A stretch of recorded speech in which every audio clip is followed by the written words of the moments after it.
오늘 제목을 한번 같이 읽겠습니다. 시작. 두 번의 설교의 동일한 서론의 의미. 설교학 교수님들이 이렇게 말하곤 합니다. 설교에서 가장 중요한 시간은 설교 시작 5분이다라고요. 여러분이 느끼시든 느끼시지 않든 여러분이 설교 시작 5분 안에 여러분 마음속으로 여러분 생각 속에서 결정을 한다는 거예요. 내가 이 설교를 계속 자세히 들을 건지 아니면 골로 셀 건지 아니면 귀를 막을 건지 자기도 모르게 결정을 한다라는 거예요. 그만큼 설교의 서론은 중요하다라는 것입니다. 근데 모세가 설교 가운데 첫 번째, 두 번째, 세 번째 이 세 번의 설교를 신명기 가운데 하는데 첫 번째, 두 번째 설교의 서론이 동일하다라는 것입니다. 저희는 앞으로 주일학교와 함께 4주간 이 신명기 말씀을 묵상하게 될 텐데요. 이 신명기라는 이 제목은 사실 히브리서 원문에는 없는 제목입니다. 히브리서 원문은 따로 제목이 없어요. 그냥 그 장의 첫 단어 혹은 첫 두 단어가 그 제목이 되는데요. 굳이 히브리서 제목은 이는 말씀이니라 라고 할 수가 있을 것입니다. 그런데 왜 우리는 신명기라고 기록했는가? 이 히브리서를 이 히브리어로 된 구약 성경을 헬라어로 처음 번역한 게 70인역이라는 게 있는데요. 그것을 통해서 영어 성경이 번역이 됐죠. 이 영어 성경을 드라르미라고 참 발음이 안 좋습니다. 이 신명기를 그렇게 어려운 단어로 번역을 합니다. 이걸 분석을 해보면요, 그 의미가 분명해집니다. 두테로, 두 번째, 노모스, 율법, 두 번째 율법, 즉 두 번째 선포된 하나님의 법이라는 겁니다. 이것을 이 중국에서 한국으로 성경이 넘어오면서 번역할 때 신명기라고 번역했는데 이게 신자는 새로울 신자가 아니라 되풀이 신자입니다. 그러니까 하나님의 명령을 반복해서 해석해 주는 성경이 바로 이 신명기 말씀인 것입니다. 이 신명기 말씀은 정말 중요한 말씀입니다.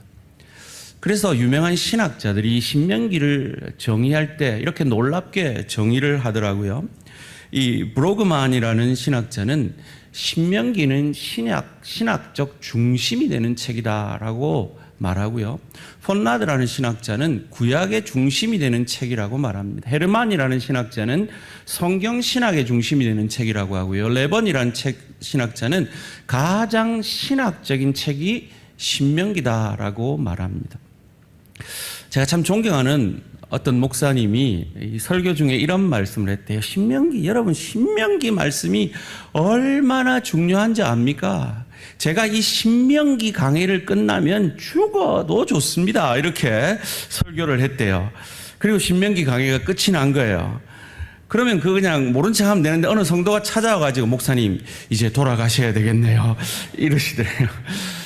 그때 이 목사님이 지혜를 얻어서 제가요 이 신명기 강의를 제대로 했으면 돌아갈 텐데 제가 부족해가지고 제대로 못해서 아직 더 살아야 된다고 이렇게 얘기를 했다고 할 정도로 신명기는 우리에게 참 중요한 의미가 있는 말씀입니다. 누구에게 쓴 책입니까?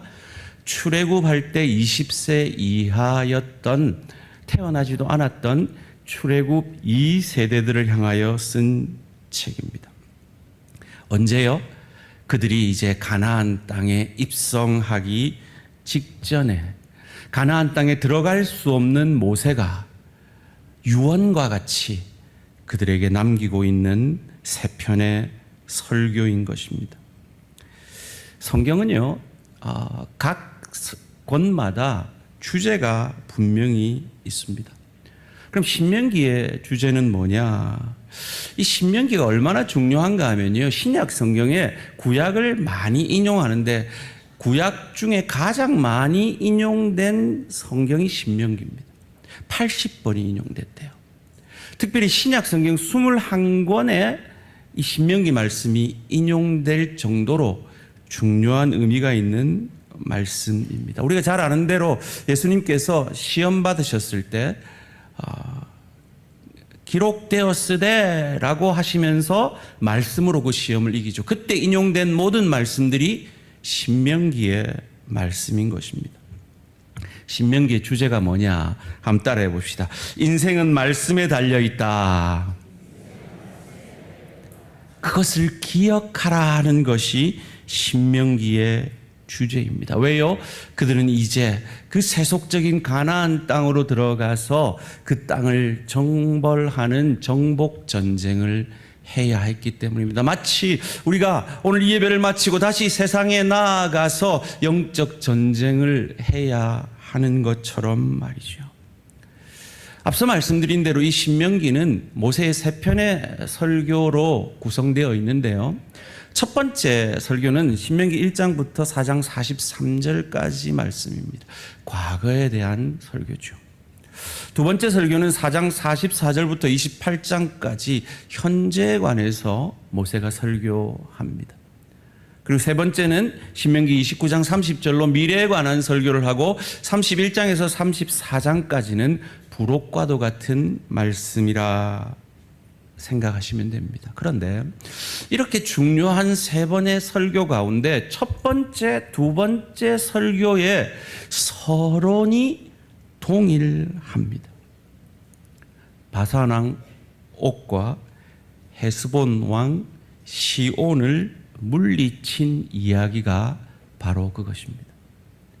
도대체 바산 왕 옥과 이 헤스본 왕 시온을 물리친 이야기를 서론에 담음으로 모세가 이 출애굽 2세대들에게 가나안을 입성하기 전에 그들의 마음에 새겨주고자 한 메시지가 무엇이었을까요? 그들은 가나안 땅에 들어가면 엄청난 정복 전쟁을 해야 합니다. 그들에게 필요한 말씀이 무엇이었을까요? 신명기 1장 4절 말씀입니다. 그때는 모세가 헤스본에 거주하는 아모리 왕 시혼을 쳐 죽이고 에드레이에서 아스다롯에 거주하는 바산 왕 옥을 쳐 죽인 후라. 그 서론을 계속해서 이어갑니다. 신명기 2장 26절 말씀입니다. 내가 그대못 광야에서 헤스본 왕 시온에게 사자를 보내어 평화의 말로 이르기를.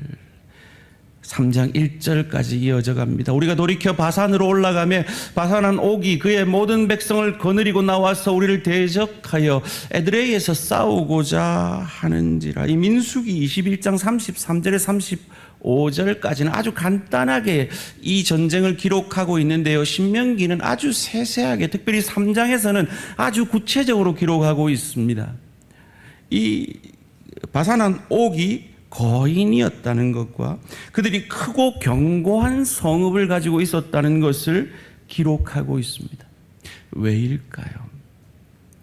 모세의 두 번째 설교의 서론도 동일하게 이 이야기가 나옵니다. 신명기 4장 46절, 47절 말씀입니다. 요단 동쪽 벳볼 맞은편 골짜기에서 그리하였더라. 이 땅은 헤스본에 사는 아모리족 속의 왕 시온에게 속하였더니 모세와 이스라엘 자손이 애굽에서 나온 후에 그를 쳐서 멸하고 그 땅을 기업으로 얻었고 또 바산 왕 옥의 땅을 얻었으니 그 두 사람은 아모리족 속의 왕으로서 요단 이쪽 해 돋는 쪽에 살았으며.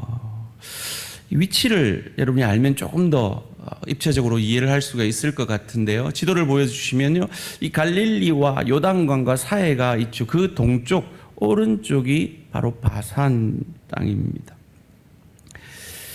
그런데 최근에 아주 놀라운 고고학적 유물이 발견이 되었다고 그래요. 이 바산 땅, 방금 동그라미 친 그 땅에 그 바산 그 나라가 어느 정도의 그 군사력을 가지고 있었는지 보여주는 유물인데요. 그들의 성이 두께가 9m였다고 합니다. 그리고 문의 유적이 발견됐는데 문 두께가 45cm. 그리고 그것이 이중문인데 그런 성이 지금까지 60개가 발견될 정도로 성경에서 말하는 대로 아주 크고 견고한 성읍이었음을 유적을 통해서도 확인해 볼 수가 있습니다. 그런데 지금 모세가 너희가 그들을 이겼지 않느냐라고 말하고 있는 거죠. 이스라엘은 무기도 제대로 없었습니다. 군사훈련도 제대로 받지 못했습니다. 누가 이기게 하셨을까요? 여호와 하나님이 그들을 이기게 하신 것입니다.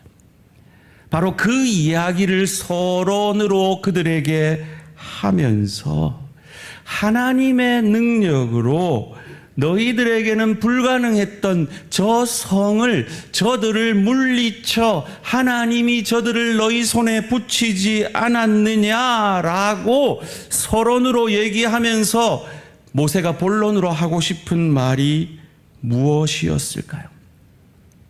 오늘 본문 1절에서 3절까지 말씀 한 목소리로 함께 읽습니다. 시작. 이는 모세가 요단 저쪽 숲 맞은편에 아라바 광야 곧 바란과 도벨과 라반과 하세롯과 디삽 사이에서 이스라엘 무리에게 선포한 말씀이니라. 호렙산에서 세일산을 지나 가데스 바네아까지 10하루 길이더라. 40째 해 11째 달 그 달 첫째 날에 모세가 이스라엘 자손에게 여호와께서 그들을 위하여 자기에게 주신 명령을 다 알렸으나. 여러분 혹시 거봉 보셨습니까? 거대하더라고요, 포도알이. 근데 거봉보다 더 거대한 게 있대요. 대봉이라고. 저는 가나안 땅에서 수입한 줄 알았어요. 가나안 땅은 포도가 어땠다고요? 2사람이 치고 가야 했다라고 하고 있죠. 그들이 왜 두려웠을까요? 그런 거인족들이 그곳에 살고 있었기 때문이죠. 그래서 첫 번째 정탐을 했던 그 정탐꾼들 가운데 10정탐꾼이 저들 앞에 우리는 메뚜기와 같더라 라고 보고를 합니다.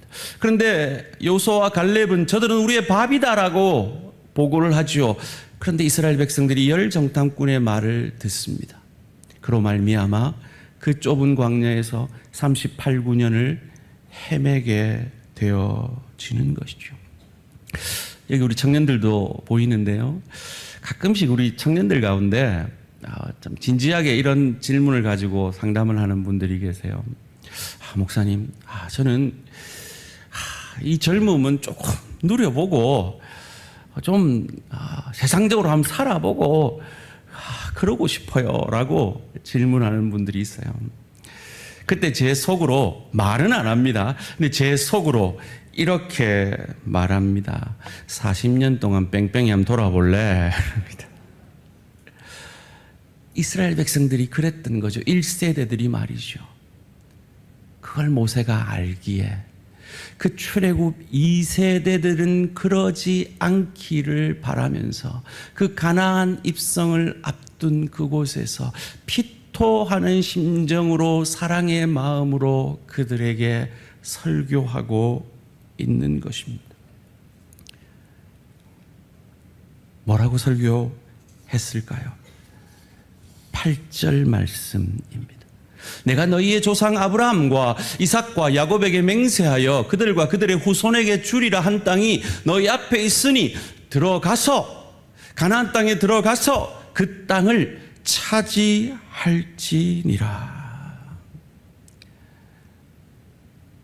누구의 능력으로요? 이어지는 신명기 3장 22절 말씀입니다. 너희는 그들을 두려워하지 말라. 너희 하나님 여호와께서 친히 너희를 위하여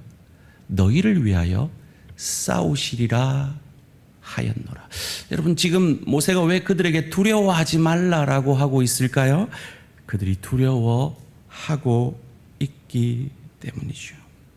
그도 그럴 것이 그들이 무너뜨려야 하는 나라는 30개가 넘습니다. 그 중에 거인족들이 있습니다. 높은 지역에 철병거를 가지고 있는 족속들도 있습니다. 두려울 수밖에 없지요. 마치 오늘 우리가 우리의 현실에서 두려운 사건, 사고와 사람들을 만나는 것처럼 말이죠.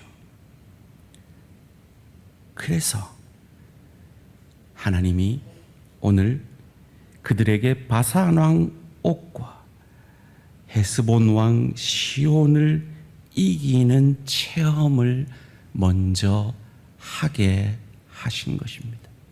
생각해봐라. 9m 성벽을 너희가 무너뜨리지 않았느냐? 45cm나 되는 그 문들을 너희가 무너뜨리고 그들을 취하지 않았느냐? 너희의 힘이냐? 아니라 내가 너희의 손에 그들을 붙인 것이라 라고 말씀하고 있는 것입니다. 왜 그들에게 이 체험이 필요했습니까? 그들은 이제 가나안 땅에 들어가면 잘 준비된 레저 시설이 있는 것이 아닙니다. 가나안 족속들과 치열하게 싸워야 했습니다.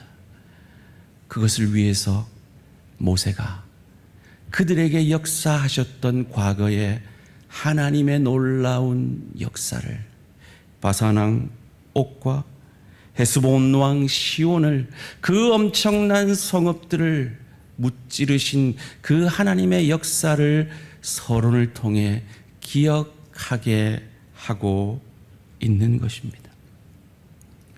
사랑하는 성도님들, 저와 여러분은 과거에 도저히 해결될 것 같지 않은 문제 속에서 하나님이 역사하셔서 그 문제를 해결해 주시고 도저히 뚫릴 것 같지 않은 그 길 가운데 하나님이 도우셔서 뚫리게 하신 경험들이 다 있으실 줄 믿습니다. 오늘 모세는 저와 여러분에게 그것을 말하고 있습니다. 그것들을 기억해 내라라고 말이죠. 사랑하는 성도님들, 저와 여러분에게 나를 늘 좌절시키고 두렵게 만들고 앞으로 나아가지 못하게 하는 것은 무엇입니까? 지금 여러분이 안고 있는 그 문제 가운데 이 문제는 정말 해결이 안 될 것 같다 하는 문제가 있으십니까? 한국 교회를 지금 좌절시키고 있는 문제는 바로 다음 세대가 다른 세대가 되어가고 있는 문제이죠. 우리 성도님들 가운데 질병의 문제로 힘든 시간들을 보내고 있는 지체들이 있습니다. 경제적 어려움으로 이 문제는 도저히 해결되지 않을 것 같다 좌절 가운데 있는 성도들도 있으실 겁니다.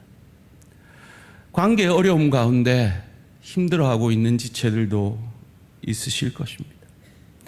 특별히 부부 관계가 어려워서 마음 아파하고 있는 성도들도 있으실 겁니다. 일터에서 너무 힘들어서 아파하고 있는 성도들도 있으실 겁니다. 내 미래가 너무 불안해서 불확실해서 두려워하고 있는 지체들도 있을 것입니다.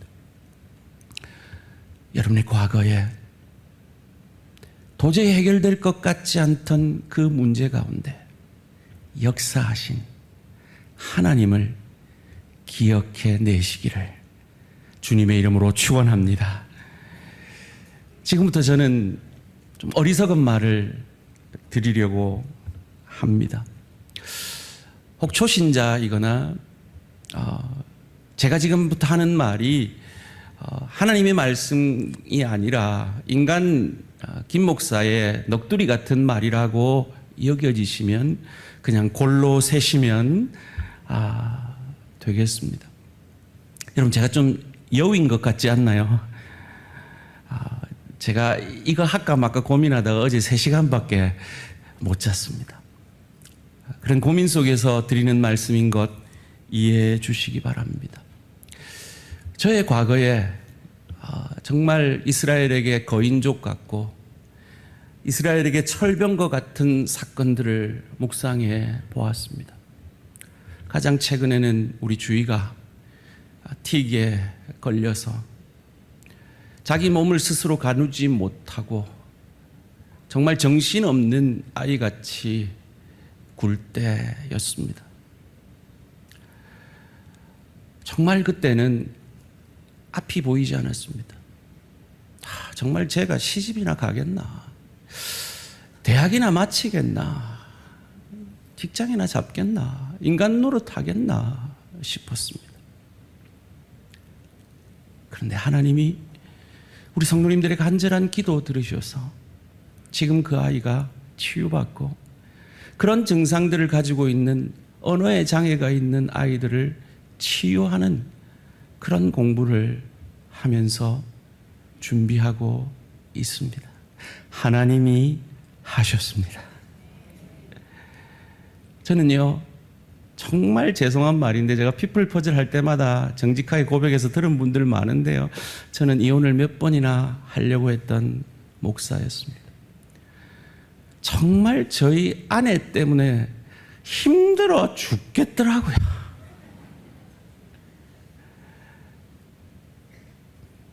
그런데 이제는 아내 없으면 죽을 것 같습니다. 하나님이 하셨습니다. 저는 27의 교회를 총각으로 개척을 했습니다. 국정연을 하신 분들과 함께 개척을 했습니다. 상처 많은 분들의 아무 준비도 안 된 젊은 목사, 석 달에 한 번 교회 문을 닫을 위기감 속에서 목회를 했습니다. 그런데 하나님께서 그런 못난 목사와 그런 부족한 성도들을 통해 주의 교회를 헌당하게 하시고 그 교회에서 지금도 성도들이 모여 예배하고 휴스턴 지역에서 복음을 전하고 있습니다. 하나님이 역사하셨습니다. 제가 금요일도 간증을 했는데요, 제가 그 목회학 박사 논문을 쓸 때 석 달을 한자도 못 쓴 때가 있었습니다. 논문을 한 2년 가까이 썼습니다. 포기하려고 했습니다. 포기했으면 아마 저는 여러분을 못 만났겠죠.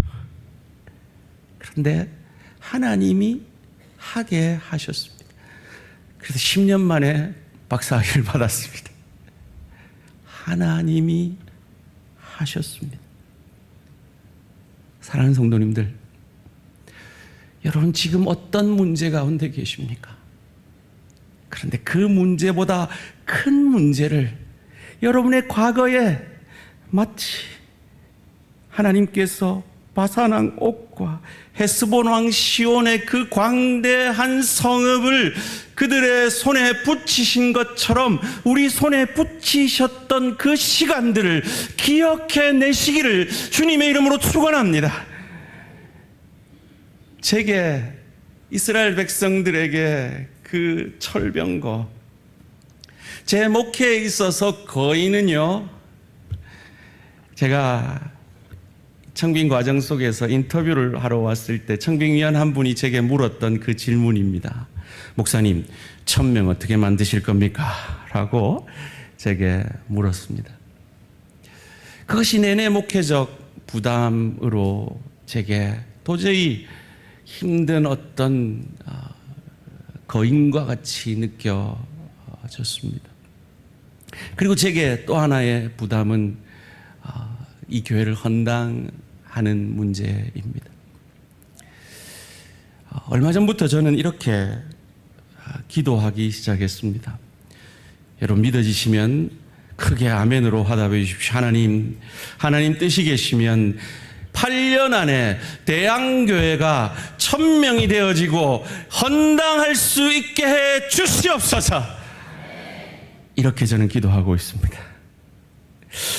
처음으로 제가 한 번도 이걸 누구에게도 나눈 적이 없는데 처음으로 우리 교역자들에게 이걸 한번 나눠봤습니다.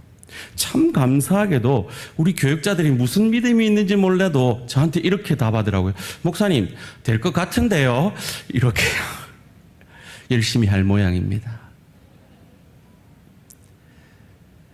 어떤 분이 제게 이런 말을 했어요. 목사님, 제가 꿈을 꿨는데 목사님이 바다가 보이는 엄청 넓은 홀에 엄청 많은 사람들 앞에서 설교를 하고 있더라고요. 그렇게 얘기를 하더라고요. 개꿈이겠지 생각했습니다. 그런데 얼마 뒤에 또 어떤 집사님이 저를 찾아와가지고, 목사님, 제가요, 저희 교회가 사람으로 가득 찬 꿈을 꿨습니다. 그래서 제가 어디 갈라다가 그거 보고 가려고 안 가기로 결정했습니다. 그러더라고요. 모르겠습니다. 하나님이 주신 꿈인지. 저는 그만큼 큰 꿈은 없고요. 하나님, 1년에 50명씩 8년 안에 1000명이 함께 예배드리는, 그래서 그 1000명을 통해서 이 전이 헌당되어지는 그날이 올 수 있도록 주님 역사해 주십시오라고 기도하고 있습니다. 하나님이 하시면 하실 수 있는 줄 믿습니다. 그런데요, 하나님이 누구를 통해서 하죠? 사람을 통해서 합니다. 저는 처음 목회를 시작하면서 상당히 빚진 마음이 많았습니다. 여러분, 이 예배당 얼마나 아름답고 좋습니까? 그런데 이 예배당에 벽돌 하나 제가 보탠 것이 없다는 죄책감이 들었습니다. 그래서 제가 20조 1을 제가 목회하는 그날까지 드리기로 결단했습니다. 하나님께서 저와 같은 마음을 또 다른 성도들에게도 주신다면 8년 안에 헌당 가능할 줄 믿습니다. 요즘 저희 교회에 오는 성도들의, 등록하는 성도들의 반 이상이 정착을 하고 있습니다. 이 추세로 가면 매년 50명 이상씩 늘어날 겁니다.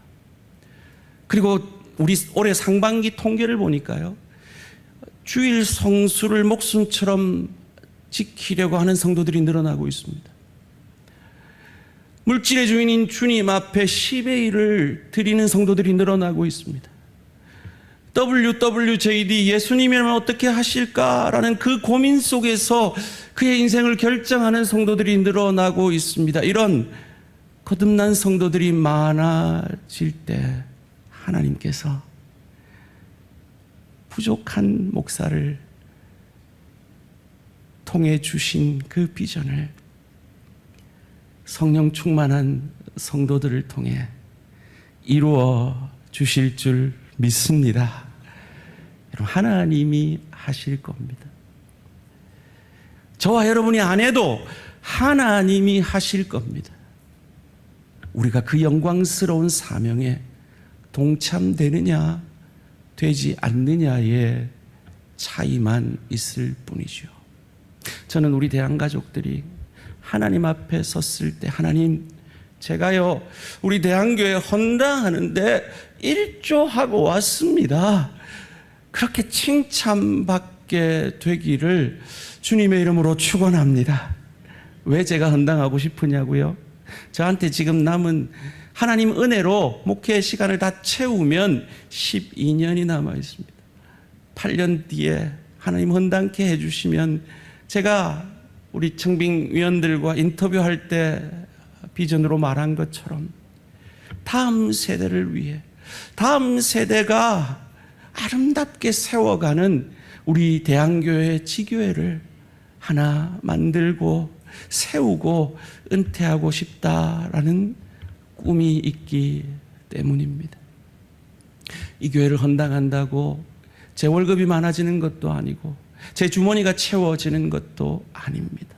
그런데 이 헌신의 세대가 지나고 나면, 헌신에 약한 다음 세대가 그 건축빛을 떠 안으면 본질적인 사역이 힘들기 때문에 우리 세대에 다음 세대들이 마음껏 본질적인 사역을 할 수 있도록 헌신함으로 하나님 앞에 이 아름다운 전을 온전히 헌당해드리는 그날이 속히 올 수 있도록 기도해 주시고 함께해 주시기를 부탁드립니다. 왜요? 왜 우리가 그래야 되는데요? 내 인생에 해결할 수 없는 문제보다 더 해결할 수 없었던 문제, 나의 죄 문제. 내가 내 죄 사함 받고 구원 얻는 이 불가능한 일을 하나님께서 하나님의 열심으로 가능케 해 주셨기 때문에 그 은혜를 받은 자로서 그 은혜를 증거하는 저와 우리 모든 성도님들 되시기를 주님의 이름으로 축원합니다. 이 시간 함께 찬양하며 나아갈 텐데요. 여러분 지금 어떤 문제 가운데 있으십니까? 어떤 고민 가운데 있으십니까? 어떤 좌절 가운데 있으십니까? 어떤 두려움 가운데 있으십니까? 이 찬양을 하시면서 그 두려움을 하나님 앞에 내려놓으시기 바랍니다. 그리고 그 두려움보다, 그 사건보다 더 엄청난 사건들을 내 인생에서 해결해 주신 그 하나님을 바라보는 시간 되기를 원합니다. 무엇보다 도저히 불가능했던 나 같은 죄인을 구원하신 그 하나님의 은혜를 바라봄으로 그 은혜의 증거자 되기를 원합니다. 사모하면서 함께 찬양으로 고백하겠습니다.